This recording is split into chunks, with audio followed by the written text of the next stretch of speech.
કપિલ ભગવાન કહે છે, માં સંકોચ ન રાખો, તમારે જે પૂછવું હોય તે પૂછો. માં દેવહૂતિએ આરંભમાં શરણાગતિ લીધી છે. ઈશ્વરની શરણાગતિ લીધા સિવાય જીવનો ઉદ્ધાર થતો નથી. દેવહૂતિએ પ્રશ્ન કર્યો છે, જગતમાં સાચું સુખ ક્યાં છે?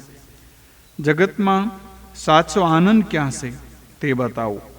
જે આનંદનો વિનાશ ન થાય એવો આનંદ મને બતાવો. નિત્ય આનંદ ક્યાં છે તે મને બતાવો. ઇન્દ્રિયોના લાડ અનેક વખત કર્યા છે, પણ મને શાંતિ મળી નથી. સમય જાય એટલે ખબર પડે છે કે વિષયોના આનંદમાં સાર નથી. ઇન્દ્રિય માગે તે વિષયો મેં ઇન્દ્રિયને આપ્યા, છતાં તૃપ્તિ થઈ નથી. ઇન્દ્રિયો રોજ નવા નવા વિષયો માગે છે. જીવ રસ સુખ તરફ ખેંચે છે, આંખ રૂપના સુખ તરફ ખેંચે છે, ત્વચા સ્પર્શના સુખ તરફ ખેંચે છે. કેટલાક લોકો યાદ રાખે છે કે 2 મહિનાથી ઢોકળા ખાધા નથી. અરે, તમે 2 માસમાં ઢોકળા ખાધા નથી તે યાદ રાખો છો, પણ આજ સુધીમાં કેટલી વાર ખાધા તે યાદ રાખતા નથી. ઢોકળા ખવડાવવાથી જીભને રાજી કરીએ તો આંખો ત્રાસ આપે છે કે 2 માસથી ફિલ્મ જોઈ નથી. આમ વિચાર કરીએ ત્યારે સ્ત્રી કહે છે, પાડોશીઓ તો મહિનામાં 2-4 વાર જોવા જાય છે. આ નવું ચિત્ર તેઓ ક્યારમાં જોઈ આવ્યા? આપણે ક્યારે જઈશું? પૈસા ખર્ચીને અંધારામાં બેસે એ સુધરો કહેવાય કે બગડ્યો? કેટલાક કહે છે, અમે તો ધાર્મિક ફિલ્મ જોઈએ છીએ, ધાર્મિક ચિત્રો પણ ન જોવા જોઈએ. કે રામનો પાઠ ભજવનાર ક્યાં રામ હોય છે? રામનો પાઠ ભજવનાર પરસ્ત્રીને કામ ભાવથી જોતા હોય તો તેની ફિલ્મમાં શું જોવું? રામ જેવો કોઈ રામનો પાઠ ભજવે તો અસર થાય. તમે કહેશો કે હું કડક બોલું છું, પણ હું જે જોઉં છું તે કહું છું. વિલાસના ચિત્રો જોવાથી જીવન બહુ બગડે છે. શંકરા સ્વામીએ એક જગ્યાએ આ ઇન્દ્રિયોને છોર કહી છે. ઇન્દ્રિયો છોર કરતાં પણ બુરી છે. સોર જેને આધારે હોય તેને ત્યાં ચોરી કરતો નથી. સોર જેના ઘરમાં રહેતો એને ત્યાં ચોરી કરતો નથી. જ્યારે ઇન્દ્રિયો તો પોતાના પતિ આત્માને જ છેતરે છે, તેને ત્યાંથી ચોરી કરે છે. આ છોર રૂપી ઇન્દ્રિયોથી હવે મને કંટાળો આવ્યો છે. તો જગતમાં સાચું સુખ, સાચો આનંદ કયો મને બતાવો, અને તે આનંદ મેળવવા સાધન શું એ મને બતાવો. કપિલ ભગવાનને આનંદ થયો, બોલ્યા અને કહે છે, માં આનંદ એ કોઈ જળ વસ્તુમાં રહી શકતો નથી. આનંદ એ તો આત્માનું સ્વરૂપ છે. અજ્ઞાનથી જીવ જળ વસ્તુમાં આનંદ શોધે છે. આનંદ જળ વસ્તુમાં રહી શકતો નથી. સંસારના વિષયો સુખ આપે છે પણ આનંદ આપતો નથી. જે સુખ આપે છે તે તમને દુઃખ પણ આપશે, પરંતુ ભગવાન હંમેશા આનંદ આપશે. આનંદ એ પરમાત્માનું સ્વરૂપ છે. સંસારનું સુખ દાધરને ખંજાળવા જેવું છે. દરરોજ જેટલો વખત ખંજાળો ત્યારે સુખ જેવું લાગે, પણ ખંજવાળવાથી નખના ઝેરથી દરાજ વધે છે, એટલે કે ધાધર વધે છે. ઉત્તમમાં ઉત્તમ મીઠાઈ ગળા સુધી હોય ત્યાં સુધી સ્વાદવાળી લાગે છે. જગતના પદાર્થોમાં આનંદ નથી. આનંદનો ભાસ માત્ર છે. આ જગત દુઃખરૂપ છે. ગીતાજીમાં પણ કહ્યું છે કે અનિચ્યમ અસુખમ લોકમ ઇમમ પ્રાપ્તમ ભજ્યસ્ય મામ. ક્ષણભંગુર સુખ રહિત આ જગતને અથવા મનુષ્ય શરીરને પ્રાપ્ત કરીને તું મારું ભજન કર. જળ વસ્તુમાં આરંભમાં સુખ જેવું લાગે, પણ પરિણામે તે સુખ વિષમીવ છે, વિષ જેવું છે. જે સુખ વિષયો અને ઇન્દ્રિયોના સંયોગથી થાય તે આરંભમાં એટલે કે ભોગકાળમાં અમૃત જેવું લાગે, પણ પરિણામમાં તે વિષની સમાન છે. એટલે કે આ સુખને રાજસ કહેવામાં આવ્યું છે. ઇન્દ્રિયોને સુખની તૃપ્તિ થતી નથી. ઇન્દ્રિયો વિવેકરૂપી ધનનું હરણ કર્યા પછી જીવને સંસારરૂપ ખાડામાં નાખે છે. બહારના વિષયોમાં આનંદ નથી, સુખ નથી, આનંદ બહાર નથી, અંદરથી જ આત્મામાં છે. આનંદ એ અવિનાશી અંતર્યામીનું સ્વરૂપ છે.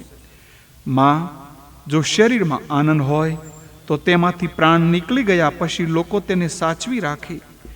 વિષયો જળ છે, જળ પદાર્થમાં આનંદ હોઈ શકે નહીં. જળ પદાર્થમાં આનંદ ચૈતન્યના સ્પર્શથી લાગે છે. બે શરીરના સ્પર્શથી સુખ મળતું નથી, પણ બે પ્રાણ એક થાય એટલે આનંદ જેવું લાગે છે. બે પ્રાણ ભેગા મળે તો સુખ થાય છે. ત્યારે અનેક પ્રાણો જેમાં મળ્યા છે તે પરમાત્માને મળવાથી કેટલો આનંદ થાય.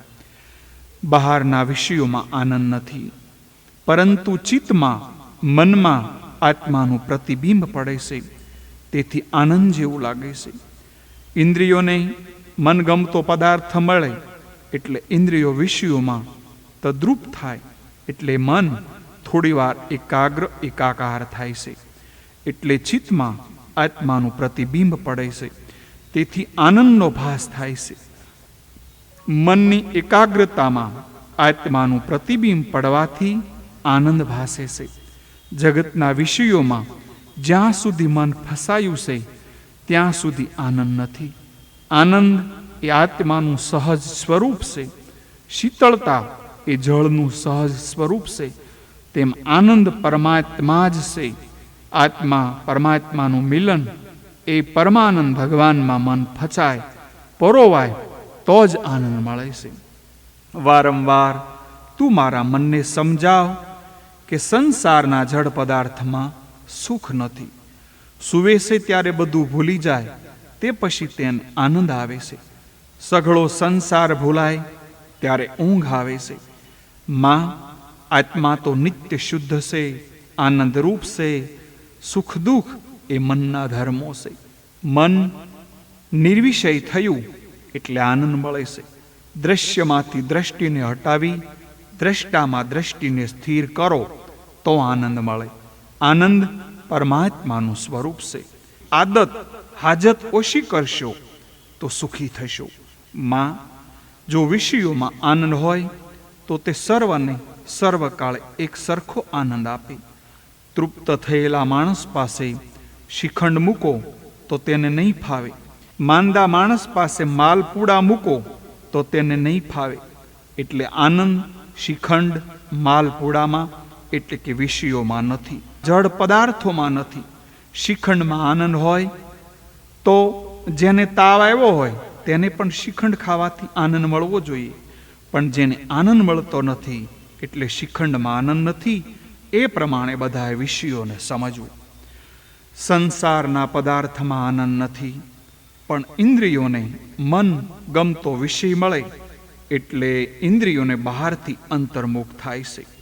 અંતર્મુખ થયેલા મનમાં ઈશ્વરનું પ્રતિબિંબ પડે છે એટલે આનંદ થાય છે. મન અંદર આવે છે એટલે આનંદ મળે છે. તે મન બહાર જાય એટલે આનંદ ઉડી જાય છે. કલ્પના કરો, શેઠ શ્રીખંડ પૂરી જમવા બેસે ત્યાં મુંબઈની પેઢીમાંથી તાર આવ્યો હોય કે પેઢી ડૂબી ગઈ, એ શ્રીખંડ ઝેર જેવો બની જાય, એ શ્રીખંડ ભાવતો નથી. માં, સંસારના જળ પદાર્થમાં આનંદ નથી. આનંદ જ્યારે જ્યારે મળે ત્યારે તે ચેતન પરમાત્માના સંબંધથી મળે છે. આનંદ ત્યારે મળશે કે જ્યારે પરમાત્મા સાથે તમારો સંબંધ થશે. જીવ કપટી છે, પરમાત્મા ભોળા છે. જીવ ઉપેક્ષા કરે તો પણ તેના અપરાધની પરમાત્મા ક્ષમા કરે છે. આનંદ એ નારાયણનું સ્વરૂપ છે. આનંદનો વિરોધી શબ્દ જડે નહીં. આનંદ એ બ્રહ્મ સ્વરૂપ છે. જીવાત્મા પણ આનંદરૂપ છે. જીવ અજ્ઞાનથી આનંદને બહાર શોધવા જાય છે. બહારનો આનંદ વધારે વખત ટકતો નથી. આત્માને વાસ્તવિક રીતે સુખ દુઃખ થતો નથી. સુખ દુઃખ મનમાં થાય છે. સુખ દુઃખ એ મનના ધર્મ છે. જન્મ મરણ એ શરીરના ધર્મ છે.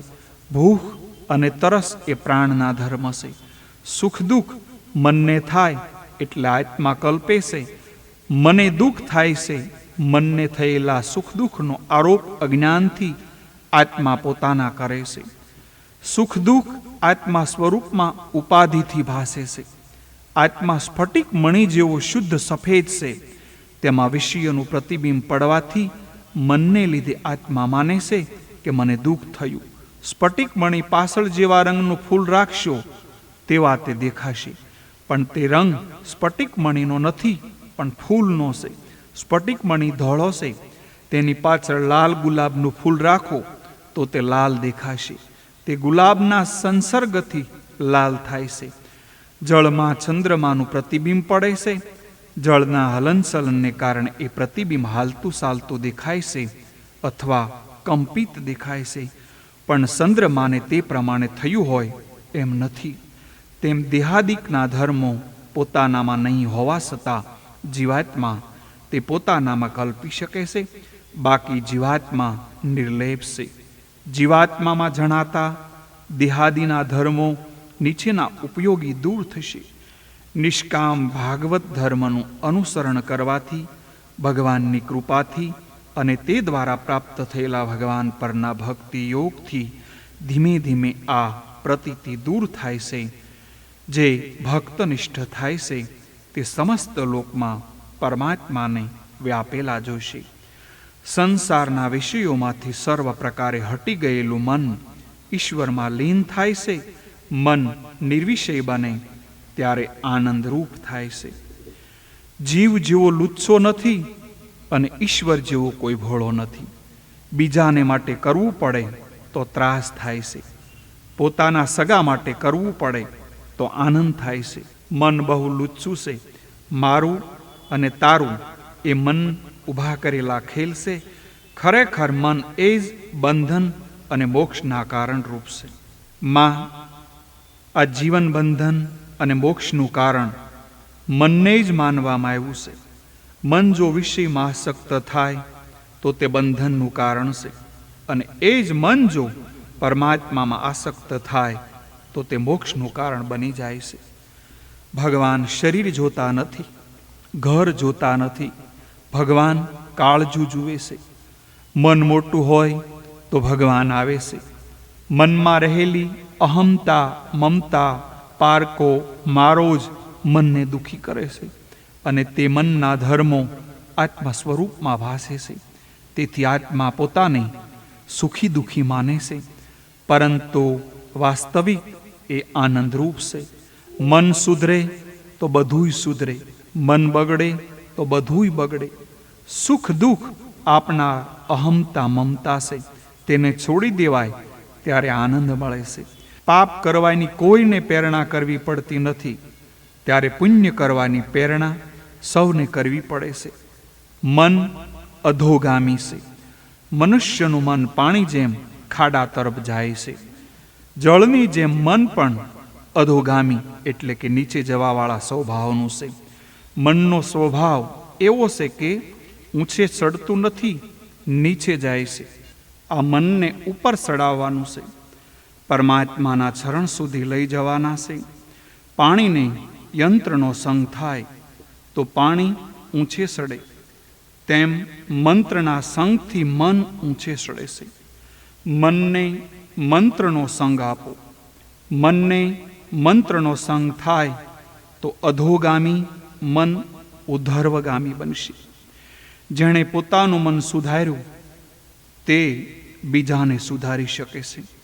મનને સુધારવા બીજું સાધન નથી. મનને ઉલટું કરવાથી થશે નમ, નમ અને નામ મનને સુધારશે. મનને સ્થિર કરવા નામ જપની આવશ્યકતા છે.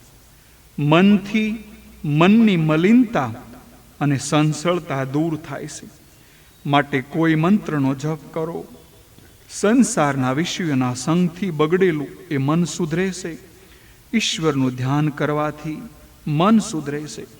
સર્વના અંતરમાં પરમાત્મા રહેલા છે, તેમ છતાં સર્વના દુઃખ તે દૂર કરતા નથી. તેમ અંદર બિરાજી રહેલા ચૈતન્ય રૂપ પરમાત્મા મન બુદ્ધિ ને પ્રકાશ આપે છે. ભગવાનનું તેજોમય સ્વરૂપ એવું તેજોમય છે કે આપણા જેવા સાધારણ જીવો તે જોઈ શકે નહીં. ભગવાનનું સગુણ સ્વરૂપ તેજોમય હોવાથી જોઈ શકાતું નથી. તેથી આપણા જેવા માટે તો ભગવાનનું નામ, સ્વરૂપ, મંત્ર, સ્વરૂપ ઈષ્ટ છે. ભગવાન ભલે પોતાના સ્વરૂપને સુપાવી શકે, પણ નામને સુપાવી શકતા નથી. નામ સ્વરૂપ પ્રગટે છે. માટે પરમાત્માના કોઈ નામનો દ્રઢ આશ્રય કરજો. મન શુદ્ધિ મંત્ર વગર થતી નથી. ધ્યાન સાથે જપ કરવાથી બગડેલું મન સુધરશે.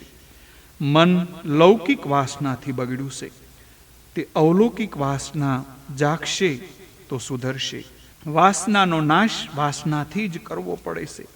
લૌકિક વાસના અવલૌકિક વાસનાથી જ નીકળે છે. અસદ વાસનાનો વિનાશ સદવાસનાથી થાય છે. મારે જન્મ મરણના ફેરામાંથી મુક્ત થવું છે. મારે ગોલોક ધામમાં જવું છે. મારે હવે કોઈ માના પેટમાં જવું નથી.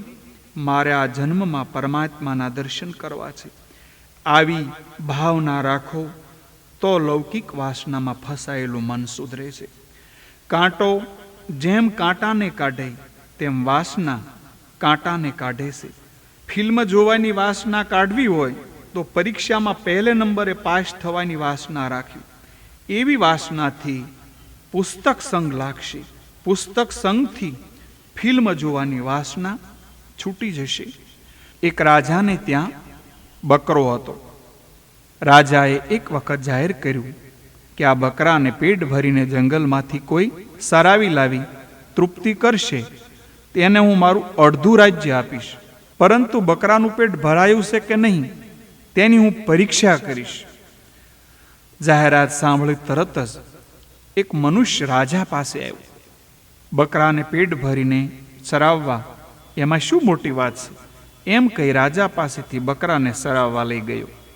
આખો દિવસ સુંદર સુંદર ઘાસ બકરાને ખૂબ ખવડાવ્યું. સાંજ પડી તે મનુષ્યને લાગ્યું કે બકરાનું પેટ હવે ભરાઈ ગયું છે. બકરાને ખૂબ સરાવ્યા. સાંજના તે મનુષ્ય બકરાને રાજા પાસે લાવ્યો. રાજાએ જ્યાં થોડું લીલું લીલું ઘાસ બકરા પાસે મૂક્યું કે બકરો ઘાસ ખાવા લાગ્યો. રાજાએ પેલા મનુષ્યને કહ્યું, તે ક્યાં પેટ ભરાવીને ખવડાવ્યું છે? પેટ ભરીને ખવડાવ્યું હોય તો તે ઘાસ ખાત જ નહીં. ઘણાએ માણસોએ પ્રયત્ન કરી જોયા, બકરાને ખૂબ ખવડાવે, પણ જ્યાં દરબારમાં આવે અને રાજા બકરાને ઘાસ નાખે એટલે બકરો તે ઘાસ ખાવા લાગે. એક સત્સંગીને લાગ્યું કે રાજાની આ જાહેરાત પાછળ રહસ્ય છે, તત્વ છે. હું યુક્તિથી કામ લઈશ. તે બકરાને સરાવવા લઈ ગયો. બકરો જ્યાં ઘાસ ખાવા જાય કે તરત જ તેને મોઢા ઉપર લાકડીનો ફટકો મારે. બકરાએ એટલી વાર ઘાસ ખવડાવવાનો પ્રયત્ન કર્યો, એટલી વાર લાકડીના ફટકાએ મોઢા ઉપર પડ્યો. અંતે બકરાને ઠસી ગયું કે ઘાસમાં મુખ નાખીશ તો મને માર પડશે, મુખ ઉપર લાકડીનો પ્રહાર થશે. સાંજના સત્સંગી બકરાને લઈને રાજા પાસે આવ્યા. બકરાને બિલકુલ ઘાસ ખવડાવ્યું ન હતું, છતાં રાજાને કહે, મેં આને પેટ ભરીને ખવડાવ્યું છે, હવે અત્યારે તે બિલકુલ ઘાસ ખાશે નહીં. આપ પરીક્ષા કરી જુઓ. રાજાએ બકરાને ઘાસ ખાવા આપ્યું, પણ બકરો ઘાસ તરફ જતો નથી અને જોતો પણ નથી, અને તે ઘાસને સૂંઘતો પણ નથી. બકરાના મનમાં ઠસી ગયું કે આ ઘાસ ખાવા જઈશ તો માર પડશે. બકરો ઘાસ ખાતો નથી. બકરો એ બીજું કોઈ નહીં પણ મન, એ જ બકરો છે. આ મણિરામ બકરા જેવો છે. પેલા બકરાને ઘાસ ચરાવવા લઈ જનારો એ જીવાત્મા છે. રાજા એ પરમાત્મા છે. મનને મારો, તેના ઉપર અંકુશ રાખો. મન સુધરે તો જીવન સુધરે. મનને વિવેકરૂપી લાકડી રોજ મારો. જીવને તૃપ્તિ ભોગથી થતી નથી, તૃપ્તિ ત્યાગમાં છે. મન અહમતા મમતાથી ભરેલું છે. મન માગે ત્યારે મનને વિવેકરૂપી લાકડી મારશો તો તે વશ થશે. રામદાસ સ્વામીએ મનને બોધ આપ્યો છે. દ્રઢ વૈરાગ્ય, તીવ્ર ભક્તિ અને યમ નિયમાદિના અભ્યાસથી ચિત્ત વશ થાય અને સ્થિર થાય છે. અને છેવટે પ્રકૃતિ પણ ધીમે ધીમે અદ્રશ્ય થાય છે. સંસાર ઉપર વૈરાગ્ય લાવવા માટે એક જ ઉપાય છે, જન્મ મૃત્યુ જરા વ્યાધિ દુઃખ દોષનું દર્શનમ. આ જગતમાં સુખી થવાના બે જ માર્ગ છે, એક જ્ઞાન માર્ગ અને બીજો ભક્તિ માર્ગ. જ્ઞાન માર્ગ કહે છે કે સર્વ છોડીને પરમાત્મા પાછળ પડો. વૈરાગ્ય વગર જ્ઞાન મળતું નથી અને જ્ઞાન માર્ગમાં વૈરાગ્ય મુખ્ય છે. જ્ઞાન માર્ગમાં બધું છોડી દેવાનું છે. જ્ઞાની બધું છોડી દેશે અને એક ભગવાનને પકડી રાખે છે. જ્ઞાન માર્ગમાં ત્યાગ મુખ્ય છે. જ્ઞાન માર્ગના આચાર્ય શિવજી છે. સર્વનો ત્યાગ કરવો કઠણ છે. ભક્તિ માર્ગ કહે છે સર્વનો ત્યાગ કરવો એ અઘરું છે. એના કરતા સર્વમાં ઈશ્વર છે એમ માની સર્વ સાથે વિવેકથી પ્રેમ કરો.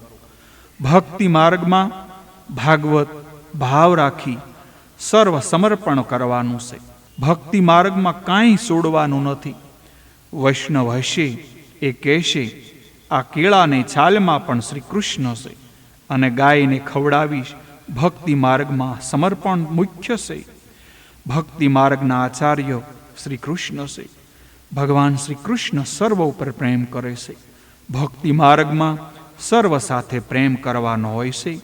ભગવાન જેવો પ્રેમ કરનાર કોઈ થયો નથી અને થવાનો નથી. એક વખત ભૃગુ ઋષિ વૈકુંઠમાં આવ્યા. ભગવાન સૂતેલા છે. લક્ષ્મીજી શરણની સેવા કરે છે. આ કોઈ વિલાસી લાગે છે. આને મોટો દેવ કોણ કહે છે?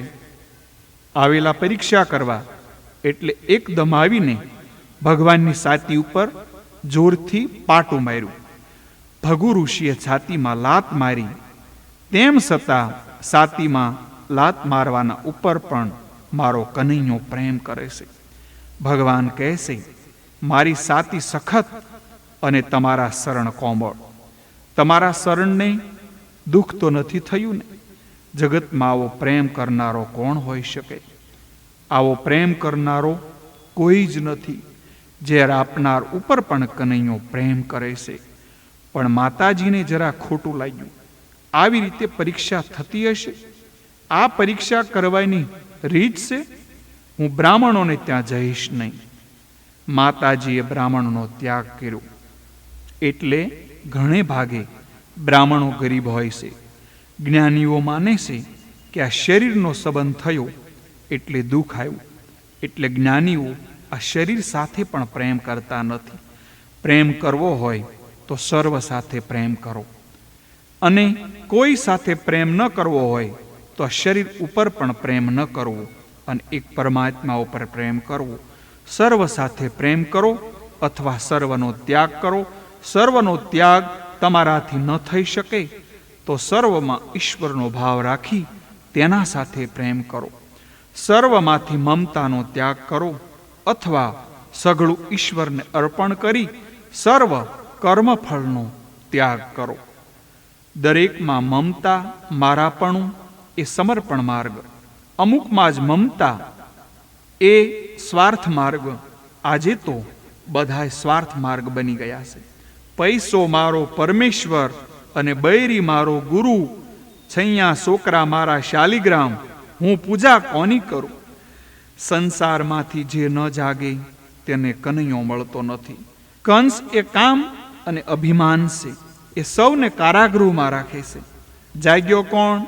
કે જે મનથી વિશેષ સુખનો ત્યાગ કરી ભગવાનના નામનો જપ કરે તે. જગતમાં જાગ્યો કોણ? તુલસીદાસજી વર્ણન કરે છે, જાની તબહી જીવ જગ જાગા તબ સબ વિષય વિલાસ બિરાગા. જ્યારે સઘળા વિષય વિલાસ ઉપર વૈરાગ્ય આવે ત્યારે સમજવું કે જીવ જગતમાં જાગ્યો છે. કપિલ ભગવાન કહેશે, માં અનાદિકાળથી આ મન સંસારમાં ભટકતું આવ્યું છે. સત્સંગથી મન સુધરે છે. વાસનાનો ત્યાગ કરવાથી મન સુધરે છે. વિવેકી પુરુષો સંગ અથવા આસક્તિને આત્માનું બંધન માને છે, પરંતુ એ સંગ અથવા આસક્તિ જ્યારે સંત મહાત્માઓ પ્રાપ્તિ થાય તો મોક્ષનું દ્વાર ખુલ્લું થઈ જાય છે. માટે હે માં, સત્સંગ કરો. દેવહૂતિ કહે છે, આપ સત્સંગ કરવાની આજ્ઞા આપો છો, પણ મને જગતમાં ક્યાંય સંત દેખાતા નથી. કપિલ ભગવાન કહે છે, માં, ત્યારે માનવું કે મારું પાપ છે. પાપ હોય તો સંત મળે તો પણ તેમાં સદભાવના થતી નથી. માં, સંત શોધવા તું ક્યાં જઈશ? તું સંત થા એટલે સંત તને આપોઆપ મળશે. એકનાથ, તુકારામ, નરસિંહ ગ્રહસ્થાશ્રમી હતા. તેઓ ઘરમાં રહીને સંત થયેલા. સંતોના લક્ષણો જીવનમાં ઉતારો તો સંત થશો. સત્સંગ વગર સુખ મળતું નથી. સંત થયા વિના સાસા સંતો મળતા નથી. દ્રષ્ટિ પ્રમાણે સૃષ્ટિ બને છે. હનુમાનજીને ક્રોધમાં લાલ આંખ થવાથી ધોળા ફૂલ પણ લાલ દેખાય છે. એકનાથ મહારાજ રામાયણના સુંદરકાંડની કથા કરી રહ્યા હતા. આ સુંદરકાંડમાં સઘળું સુંદર છે. સુંદરે સુંદરમ સર્વમ. સુંદરકાંડનું નામ સુંદર એટલા માટે રાખ્યું છે કે હનુમાનજીએ તેમાં માતાજીના પરાભક્તિના દર્શન થયા છે. બ્રહ્મચર્ય અને રામ નામની શક્તિ હોય તો આ દરિયું આ સંસાર સાગરમાં ઓળંગાય. હનુમાનજી જેવા હોય તે જ આ દરિયો ઓળંગી શકે. દરિયો ઓળંગી હનુમાનજી અશોકવનમાં આવ્યા છે. એકનાથજી મહારાજે કથામાં કહ્યું છે કે હનુમાનજી જ્યારે અશોકવનમાં આવ્યા ત્યારે ત્યાંના ફૂલ ઝાડો ઉપર ધોળા ફૂલો ખીલી રહ્યા હતા. સીતાજી જ્યાં હોય તે અશોકવન, ભક્તિ જ્યાં હોય ત્યાં શોક ન હોય. હનુમાનજી ત્યાં કથા સાંભળવા આવેલા. હનુમાનજીએ પ્રગટ થઈ વિરોધ નોંધાયો. મહારાજ, તમે ખોટું કહી રહ્યા છો. મેં તે વખતે અશોકવનમાં મારી આંખોએ પ્રત્યક્ષ રીતે ફૂલો જોયેલા. તે વખતે ફૂલો ધોળા નહીં પણ રાતા હતા. એકનાથ મહારાજે કહ્યું, મારા સીતારામજીને રીઝાવીને હું કથા કરું છું. મને જેવું દેખાય છે તેવું વર્ણન કરું છું. છેવટે ઝઘડો રામચંદ્રજી પાસે ગયો. રામચંદ્રજીએ કહ્યું, તમે બંને સાચા છો.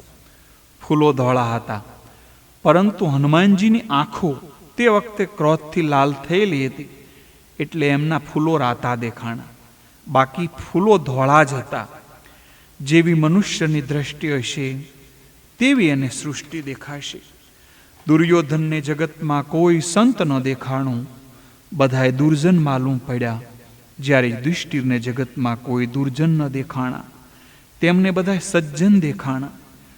સંતોના ધર્મો, સંતોના લક્ષણોમાં તિતિક્ષાને પ્રાધાન્ય આપવામાં આવ્યું છે. સહન કરો તો સુખી થશો. સંતોના ચરિત્ર વાંચો.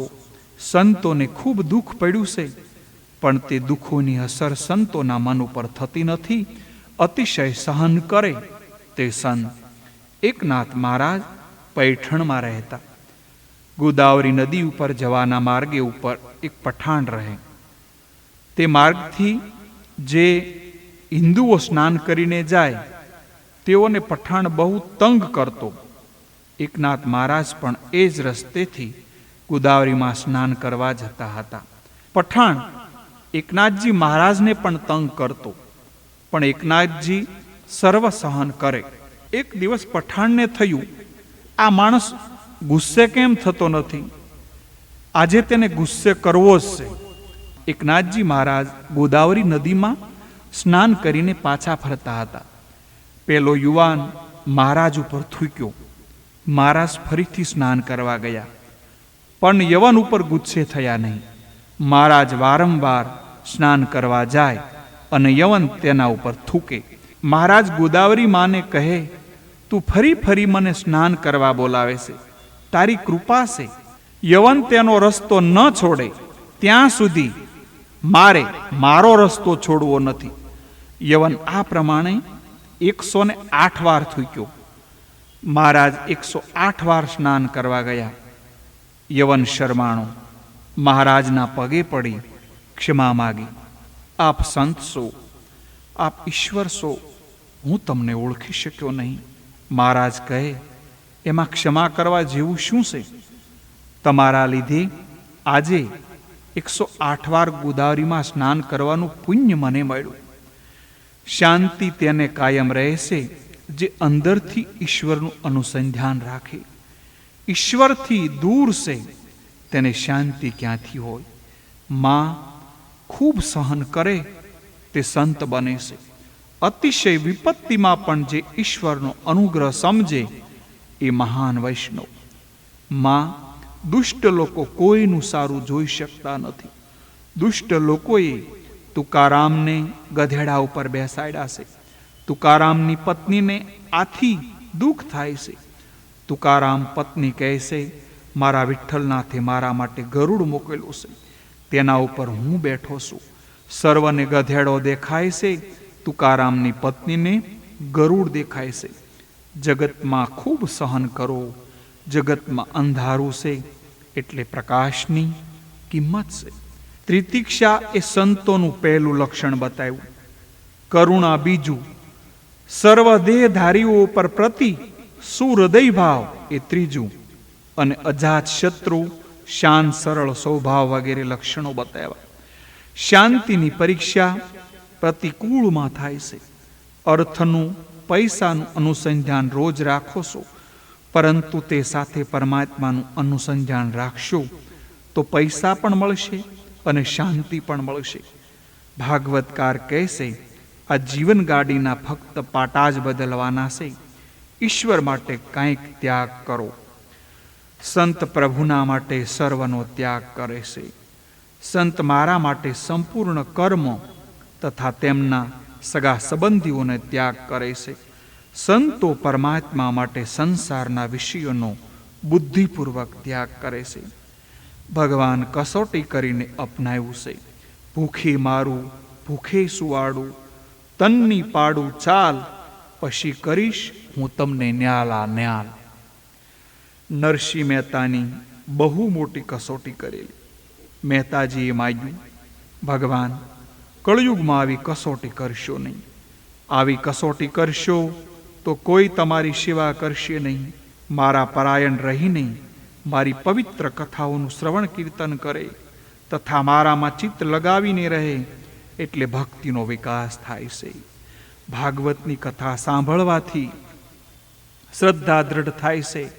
તે પછી ભગવાન તરફ આસક્તિ વધે છે. ભગવાન તરફ આસક્તિ વધે એટલે વ્યસનાત્મિકા ભક્તિ પ્રાપ્ત થાય છે. ભક્તિ વ્યસનરૂપ બને ત્યારે એને મુક્તિ સુલભ થાય છે. ભક્તિ જ્યારે વ્યસનની ઉગ્રતા જેવી બને ત્યારે તે ઈશ્વર પાસે લઈ જાય છે. માં તીવ્ર ભક્તિ વગર મુક્તિ મળતી નથી. તીવ્ર ભક્તિ એટલે વ્યસનાત્મિકા ભક્તિ. તુકારામે ભક્તની સુંદર વ્યાખ્યા આપી છે. એક ક્ષણ પણ ભગવાનની વિભક્ત ન થાય એ ભક્ત. વ્યવહારનું કાર્ય કરતા ભગવાનની વિભક્ત ન થાય એનું નામ ભક્ત. માતા દેવહૂતિને તીવ્ર ભક્તિ કરવાની આજ્ઞા આપી છે. તીવ્ર ભક્તિ એટલે ઈશ્વરથી એક ક્ષણ પણ દૂર ન થવું તે. આ પ્રકારે પ્રકૃતિના ગુણોમાંથી ઉત્પન્ન થયેલા શબ્દાદિક વિષયોનો ત્યાગ કરીને વૈરાગ્યયુક્ત જ્ઞાનથી, યોગથી અને મારા પ્રતિ કરવામાં આવેલી સુદૃઢ ભક્તિથી મનુષ્ય આ શરીરમાં પોતાના અંતરાત્માને એવા મને પ્રાપ્ત કરી લેશે. યોગથી અને મારા પ્રતિ કરવામાં આવેલી સુદૃઢ ભક્તિથી મનુષ્ય આ શરીરમાં પોતાના અંતરાત્મા એવા મને પ્રાપ્ત કરી લેશે. પરંતુ ભગવાનની અહેતુકી નિષ્કામ ભક્તિ મુક્તિ કરવા પણ શ્રેષ્ઠ છે. કપિલ ભગવાન માતા દેવહૂતિને કહે છે, આ બધું દેખાય છે તે સાચું નથી, સ્વપ્ન ખોટું છે, છતાં સુખ દુઃખ આપે છે. જેમ સ્વપ્ન જોનાર મનુષ્યને પોતાનું મસ્તક છેદાયા વિના પણ મારું મસ્તક છેદાણું એવી ભ્રાંતિ થાય છે અને તે રડે છે, એમ જીવાત્માને અવધિ પડે સર્વ પ્રકારની ભ્રાંતિ થાય છે. આને માયા કહે છે. સ્વપ્નમાં કોઈ વસ્તુ નથી છતાં દેખાય છે, તેવી રીતે જાગૃત અવસ્થામાં તત્વદ્રષ્ટિથી કાંઈ ન હોવા છતાં માયાથી, અજ્ઞાનથી બધું ભાસે છે. માં જગત સ્વપ્ન જેવું છે. આ સિદ્ધાંત ભાગવતમાં વારંવાર એટલા માટે કહેવામાં આવ્યો છે કે જગતના પદાર્થોમાં મોહ ન થાય.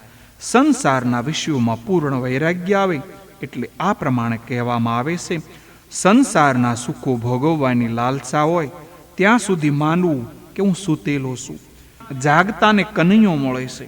સુખ ભોગવવાની ઈચ્છા મહાન દુઃખ છે. ભાગવત ધ્યાનમાં જગત ભૂલાય ત્યારે બ્રહ્મ સંબંધ થાય છે. ધ્યાનમાં પ્રથમ શરીરને સ્થિર કરો, આંખને સ્થિર કરો અને મનને સ્થિર કરો. શરીર અને આંખ સ્થિર ન થાય ત્યાં સુધી મન સ્થિર થતું નથી. આંખમાં કૃષ્ણ સ્થિર થાય ત્યારે મન શુદ્ધ થાય છે. ભાગવત ગોવર્ધનનાથનું સ્વરૂપ છે. તે શ્રી કૃષ્ણના સ્વરૂપમાં ધ્યાન રાખી કથા સાંભળો. આંખ શ્રી કૃષ્ણમાં અને પ્રાણને કાનમાં રાખી કથા સાંભળો. જેને ધ્યાન કરવું છે તે એક આસને બેસે, ધ્યાનમાં મનને સ્થિર કરવું. ધ્યાન કરવા બેસો ત્યારે સંસારને મનમાંથી બહાર કાઢો. ધ્યાન કરવાથી મન સ્થિર થાય છે. ધ્યાન વગર દર્શન પરિપૂર્ણ થાય નહીં. ભોગ ભૂમિમાં રહી ભગવાનનું ધ્યાન કરવું કઠણ છે. સંસારમાં રહી જ્ઞાન ભક્તિમાં નિષ્ઠા રાખવી મુશ્કેલ છે. ભક્તિની અસર મન ઉપર થાય છે. ધ્યાન કરનારે પવિત્ર અને એકાંત સ્થાનમાં ધ્યાન કરવા બેસવું. માતા, જેને ધ્યાન કરવું છે તે પવિત્ર છે અને પરિમિત અન્નનું સેવન કરે. આહાર અલ્પ અને સાત્વિક હોવો જોઈએ. જેનું પેટ ભારે થાય, પેટમાં અજીર્ણ થાય, તે બ્રહ્મચર્ય પાળી શકતો નથી. માં, જેને ધ્યાન કરવું તે ચોરી ન કરે. અસ્તયે અનેક વાર મનુષ્ય આંખ અને મનથી ચોરી કરે છે.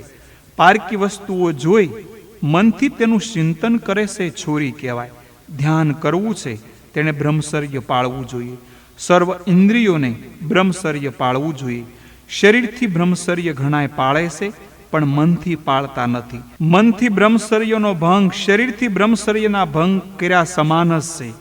ચોરી આંખથી કરો કે મનથી કરો, આખરે તો ચોરી છે. માટે પ્રત્યેક ઇન્દ્રિયની બ્રહ્મચર્ય પાળવાનું. શરીરથી નહીં, મનથી પણ બ્રહ્મચર્ય પાળો. એક દિવસ બ્રહ્મચર્યનો ભંગ થાય છે તો 40 દિવસ સુધી મન સ્થિર થતું નથી. દેહનું ભાન છે ત્યાં સુધી ધર્મ છોડવો નહીં. તે પછી ધ્યાનની વિધિ બતાવી, જેનું આગળ વર્ણન થયું છે. માતા દેવહૂતિને કપિલ ભગવાને ધ્યાન કરવાની આજ્ઞા આપી છે. ધ્યાન વગર ઈશ્વરનો અનુભવ થતો નથી. રાત્રે સૂતા પહેલા પરમાત્માનું ધ્યાન કરો. માં, પરમાત્માના અનેક સ્વરૂપો છે, તેમાંથી કોઈને ઈષ્ટદેવ માની તેનું ધ્યાન કરો. વ્યાસજીએ કોઈ પણ ખાસ સ્વરૂપનું ધ્યાન કરવાનો આગ્રહ રાખ્યો નથી, પણ તમને જે સ્વરૂપ ગમે છે તેનું તમે ધ્યાન કરો. માં, ચતુર્ભુજ નારાયણ ભગવાનનું તમે ધ્યાન કરો. ધ્યાન કરતા કરતા ઠાકોરજી સાથે સંબંધ જોડવો. દાસ્ય ભક્તિમાં પહેલા ચરણ ઉપર દ્રષ્ટિ સ્થિર કરવી પડે છે. વારંવાર મનને એક સ્વરૂપમાં સ્થિર કરો. ધ્યાનમાં તન્મયતા થાય એટલે સંસાર ભૂલાય. ધ્યાનમાં દેહ ભાન અને જગતનું ભાન ભૂલાય. જેમ જેમ સંસારનું વિસ્મરણ થાય તેમ તેમ પ્રભુ સ્મરણમાં આનંદ થાય છે. જ્ઞાની પુરુષો પરમાત્માના રૂપ સાથે એવા ભળી જાય છે કે તે પછી કહી શકતા નથી, હું જાણું છું કે હું જાણતો નથી. ધ્યાન કરતા કરતા ધ્યાન કરનારો ધ્યેયમાં ભળી જાય છે. આ જ અદ્વૈત છે. ધ્યાન કરનારનું હું પણ ઈશ્વરમાં ભળી જાય છે. દેહ ભાન ભૂલાય ત્યારે જીવ અને શિવ એક થાય છે. કેટલાક જ્ઞાનીઓ ભેદભાવથી ધ્યાન કરે છે, કેટલાક જ્ઞાનીઓ અભેદભાવથી ધ્યાન કરે છે. પ્રથમ ભેદભાવથી ધ્યાન કરે, પછી અભેદભાવથી. તે પછી જીવ પણ ઈશ્વરમાં ભળી જાય છે. જીવનું જીવ પણ રહેતું નથી. જેમ ઈયળ ભમરીનું ચિંતન કરતા કરતા ભમરી બને છે, તેમ ઈશ્વરનું ચિંતન કરતા કરતા ઈશ્વરમય બને છે. જીવ ઈશ્વરનું મિલન થયું તે પછી જીવ ભાવ રહેતો નથી. તુલસીદાસજીએ પણ માનસમાં લખ્યું છે, પણ એને કોણ જાણી શકે? જેના ઉપર તે કૃપા કરે તે જ તેને ઈશ્વરને જાણી શકે છે, અને તેને જાણ્યા પછી તેમય ઈશ્વરમય બની જાય છે. ધ્યાન કરનારો જે સ્વરૂપનું ધ્યાન કરે તે ધ્યેયની શક્તિ ધ્યાતામાં, ધ્યાન કરનારમાં આવે છે. શંકરાચાર્યના જીવનમાં કથા આવે છે. એક યુવાન શંકરાચાર્યને મળ્યો અને કહ્યું, મારે ભૈરવ યજ્ઞ કરવો છે. પૃથ્વીના સાર્વભૌમ રાજાના મસ્તકની આહુતિ ભૈરવ યજ્ઞમાં કરવી પડે છે, તો તે મળે એમ નથી. માટે તમે તમારું મસ્તક મને આપો. તમે કહો છો કે આત્મા પરમાત્માથી દેહ જુદો છે, દેહ આપવાથી તમે મરતા નથી, તો તમારું મસ્તક મને આપો. શંકરાચાર્યએ કહ્યું, મારા શરીરના મસ્તકથી તારું કામ થતું હોય તો લઈ જા. દેહધ્યાસ દૂર થયો હતો, માથું આપવા તૈયાર થયા છે. શિષ્યો ન હોય અને હું ધ્યાનમાં બેસું ત્યારે આવીને મસ્તક લઈ જજે. મઠમાં કોઈ નથી, તે જાણતું નથી. યવન મસ્તક કાપીને લઈ જવા આવ્યો. ભગવાન શંકરના શિષ્ય પદ્મપાદ હતા. તેઓ ઋષિ સ્વામીના ભક્ત. પદ્મપાદને ગંગા કિનારે અનેક અપશુકન થાય છે. તે દોડતો દોડતો પાછા મઠમાં આવે છે અને જોયું તો યવન તલવાર લઈને ગુરુદેવનું શિર કાપવા તૈયાર થયો છે. પદ્મપાદને એકદમ ક્રોધ આવ્યો છે. સિંહ બની તેણે યવનને ચીરી નાખ્યો. આ પ્રસંગ બતાવે છે કે ઉપાસનામાં ઉપાસ્યની દિવ્ય શક્તિ આવે છે. ઋષિ સ્વામીનું ધ્યાન કરતા કરતા પદ્મપાદના દેહમાં ઋષિનો આવેશ આવ્યો છે. સુખદેવજી વર્ણન કરે છે, પ્રભુ પ્રેમમાં જે પાગલ થયો તે સુખી છે, બાકી સર્વ દુઃખી છે. ભગવાન વિના બીજું કાંઈ નથી. હું જોનારો પણ ભાગવત રૂપ થયો છું. આ અપરોક્ષ સાક્ષાત્કાર છે. એવી તન્મયતા થાય તો ભક્તિ સુલભ છે. માતા આ સર્વ કરતા શ્રી કૃષ્ણનું ધ્યાન કરતા જે દેહ ભાન ભૂલે તે સર્વથી શ્રેષ્ઠ છે. ભાગવત ભક્તો પારબ્ધ કર્મને મિથ્યા કરી શકે છે, તેથી શ્રેષ્ઠ છે. પ્રેમ અન્યોય હોય છે. તમે ઠાકોરજીનું સ્મરણ કરશો તો ઠાકોરજી તમને ભૂલશે નહીં. નારદજી એકવાર વૈકુંઠમાં આવ્યા. લક્ષ્મીજીને જોયા પણ ભગવાન ન દેખાણ. શોધતા શોધતા ભગવાનને છેવટે ધ્યાનમાં બેઠેલા જોયા. નારદજી પૂછે છે, તમે કોનું ધ્યાન કરો છો? ભગવાન કહે છે, હું મારા ભક્તોનું ધ્યાન કરું છું. ભગવાન પોતાના લાડીલા ભક્તોનું ધ્યાન કરે છે. નારદજી કહે છે, મહારાજ, આ વૈષ્ણવો તમારા કરતાં પણ શ્રેષ્ઠ છે કે તેથી તમે તેનું ધ્યાન કરો છો? ભગવાન કહે, હા, તે મારા કરતાં પણ શ્રેષ્ઠ છે. ભગત મારા હૈયામાં છે, પરંતુ મને હૈયામાં રાખીને જે ભક્તો વ્યવહાર કરે છે એવા જ્ઞાની ભક્તો મારાથી શ્રેષ્ઠ છે. સર્વથી શ્રેષ્ઠ છે ભગવાનના ભક્તો. ભગવાનથી પણ વધે છે. મારા નિષ્કામ ભક્તો કોઈ પણ પ્રકારની મુક્તિની ઈચ્છા પણ કરતા નથી. મારી સેવા વિના બીજી કોઈ ઈચ્છા તેઓ રાખતા નથી. એવા નિષ્કામ ભક્તો મારી સેવાને છોડીને આપવામાં આવે તો પણ સાલોક્ય, સાષ્ટી, સામીપ્ય, સારૂપ્ય અને સાયુજ્ય મુક્તિઓને લેતા નથી. અપ્રાકૃત સ્વરૂપને પામે છે. ત્યારે દેહ ગેહમાં આસક્ત પુરુષ અધોગતિને પામે છે. માં, વધુ શું કહું? ઈશ્વરથી વિખૂટા પડેલા જીવને સુખ નથી. માં, વૃદ્ધાવસ્થામાં આ શરીર ઘરડું બને છે, પણ મન અને બુદ્ધિ તો જુવાન રહે છે. જુવાનીમાં ભોગવેલા સુખનું મન વારંવાર ચિંતન કરે છે. ભગવાનનું ચિંતન ન થાય તો વાંધો નહીં, પણ સંસારના વિષયોનું ચિંતન કરતા નહીં. વૃદ્ધાવસ્થામાં દુઃખ ભોગવવું પડે છે. કોઈ સેવા કરતું નથી. તમારા માતા પિતાની સેવા જો તમે કરશો તો વૃદ્ધાશ્રમમાં તમારા બાળકો તમારી સેવા કરશે. માતા પિતા, ગુરુ, અતિથિ અને સૂર્ય એ ચાર આ સંસારમાં પ્રત્યક્ષ દેવ છે. તેની સેવા કરજો. વૃદ્ધાવસ્થામાં પૈસો ન હોય તો કૂતરા જેવી મનુષ્યની દશા થાય છે. વૃદ્ધાવસ્થામાં ડોસો દુઃખી થાય, પણ મમતા છોડતો નથી. બીજાને સુખી કરશો તો તમે સુખી થશો.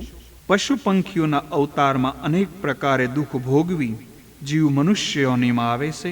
જે દિવસે ગર્ભ રહે છે તે દિવસે પાણીના પરપોટા જેવો સૂક્ષ્મ હોય છે. 10 દિવસ પછી ફળ જેવો મોટો થાય છે. 1 મહિનાના ગર્ભને માથું આવે છે. 2 મહિનામાં હાથ પગ, 3 મહિનામાં નખવાળ, 4 મહિનામાં 7 ધાતુ, 5 મહિનામાં ભૂખ તરસનું જ્ઞાન, 6 મહિનામાં માતાના પેટમાં ભ્રમણ. આ ક્રમ છે. જ્યાં અનેક જંતુઓ ઉત્પન્ન થાય તેવા વિષ્ટ અને મૂત્રથી ભરેલા પોલાણમાં તેને રહેવું પડે છે. તે જંતુઓ કરડે ત્યારે કેટલીક વાર તો મૂર્છાઓ પામે છે.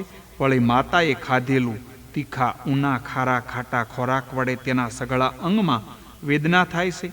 આ પ્રમાણે ગર્ભમાં અનેક પ્રકારનું દુઃખ ભોગવાય છે. પાંજરામાં પક્ષી પુરાય તેમ રહે છે, પણ કંઈ પણ કરવાને તે અસમર્થ છે.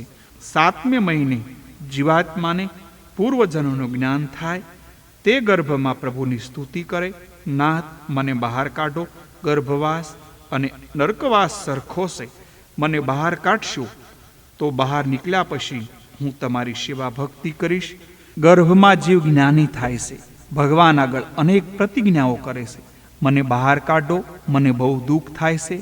પ્રસવ પીડા વખતે અતિશય વેદનામાં પૂર્વજન્મનું જ્ઞાન હતું તે જીવ ભૂલી જાય છે. બહાર આવતી વખતે અતિશય દુઃખ થવાથી ગર્ભનું જ્ઞાન ભૂલી જાય છે. જીવ બાલ્યાવસ્થામાં જ, યૌવનમાં, વૃદ્ધાવસ્થામાં અનાદિકાળથી દુઃખ ભોગવે છે. જન્મ અને મરણનું દુઃખ ભયંકર છે. આ બંને દુઃખ સરખા છે. આ દુઃખોનો અંત આવતો નથી. જ્યાં જન્મ થયો તે માયા એને સ્પર્શ કરે છે. સંસારમાં માયા કોઈને છોડતી નથી. જીવ એક જ વસ્તુ સાથે પ્રેમ કરે તો ઈશ્વરને ગમે છે. જીવ બાલ્યાવસ્થામાં મા સાથે, પછી રમકડા સાથે પ્રેમ કરે છે. તે પછી મોટો થાય એટલે પુસ્તક સાથે પ્રેમ કરે. પછી પુસ્તકનો મોહ ઉડી જાય છે. તે પછી પૈસા સાથે પ્રેમ કરવા લાગે છે. પૈસાનો પ્રેમ પણ ટકતો નથી. પછી લાડી સાથે પ્રેમ કરે છે. કહે છે તારા માટે હજારો ખરસવા પણ તૈયાર છું. પેલી નચાવે તેમ નાચે છે. લાડી સાથે પ્રેમ કાયમ રહેતો નથી. 2-4 છોકરાઓ થાય એટલે ગભરામણ થાય, અને છોકરાઓ થાય એટલે સ્ત્રીમાંથી મોહ ઓછો થાય. આ પ્રભુની માયા વિચિત્ર છે. પરણેલા પણ પસ્તાય અને ન પરણેલા પણ પસ્તાય છે. અનેક જન્મોમાંથી આ પ્રમાણે જીવ ભટકતો આવ્યો છે. માં, હવે ક્યાં સુધી તારે ભટકવું છે? તને કંટાળો આવ્યો નથી? માં, તારા મનને સંસારના વિષયમાંથી હટાવી પ્રભુના મનને સ્થિર કરજે. પરમાત્માના શરણનો આશ્રય કરી જન્મ મરણના ત્રાસમાંથી મુક્ત થવા પ્રયત્ન કરી જે મુક્તિ થયો એનું જીવન સફળ થયું કહેવાય. માં, માતાને ઉપદેશ આપી કપિલ ભગવાન ત્યાંથી ઉઠ્યા છે. માતાજીની આજ્ઞા માગે છે કે હું જાઉં છું. ભગવાન કલકત્તા પાસે ગંગા સાગરમાં સંગમ તીર્થમાં પધાર્યા. આજ પણ કપિલ ભગવાનના ત્યાં દર્શન થાય છે. કપિલ ભગવાનનું સ્વાગત સમુદ્રએ કર્યું છે. માતા દેવહૂતિ સરસ્વતીના કિનારે બિરાજેલા છે. સ્નાન કરે છે, ધ્યાન કરે છે, એટલે મનને શુદ્ધિ થાય છે. માતા દેવહૂતિને નારાયણનું ચિંતન કરતાં કરતાં મુક્તિ મળી છે. દેવહૂતિ માતાને સિદ્ધિ મળી, તેથી તે ગામનું નામ પડ્યું છે સિદ્ધપુર. દેવહૂતિના ઉદ્ધારથી તેનું નામ પડ્યું માતૃગયા. પણ કહેશે આ કપિલ ગીતા સાંભળવાથી શ્રોતા વક્તાઓના અનેક પાપોના નાશ થાય છે. એટલા માટે આ કપિલ ગીતાનો પાઠ અવશ્ય કરવો. નાના પ્રકારના કર્મો, યજ્ઞ, દાન, તપ, વેદાધ્યાન, વેદ વિચાર, મન તથા ઇન્દ્રિયોના સંયમ, કર્મનો ત્યાગ, અનેક પ્રકારના યોગાભ્યાસ, ભક્તિ યોગ, પ્રવૃત્તિ માર્ગ અને નિવૃત્તિ માર્ગ, સકામ અને નિષ્કામ, ધર્મો, આત્મતત્વનું જ્ઞાન અને દ્રઢ વૈરાગ્ય, આ સર્વ સાધનોથી સગુણ નિર્ગુણ રૂપ પરમાત્માની જ પ્રાપ્તિ કરવામાં આવે છે. આ સર્ગ માર્ગોથી પામવાનું તત્વ એક જ છે, પરમાત્મા. માટે પરમાત્માની જ ભક્તિ કરવી. બસ એટલું કહીને આજે 3જો સ્કંદ અહીંયા પૂર્ણ કરીએ છીએ. અને આપ સર્વ ભક્તો, સંતો, સાંભળનાર વાલા મિત્રો, ભાઈઓ બહેનો તેમજ આપ સર્વ મોક્ષભાગી જીવાત્માઓને આપ સર્વના ચરણ કમળમાં મારા કોટી કોટી પ્રણામ સાથે આપ સર્વને પ્રણામ. અસ્તુ. જય શ્રી કૃષ્ણ.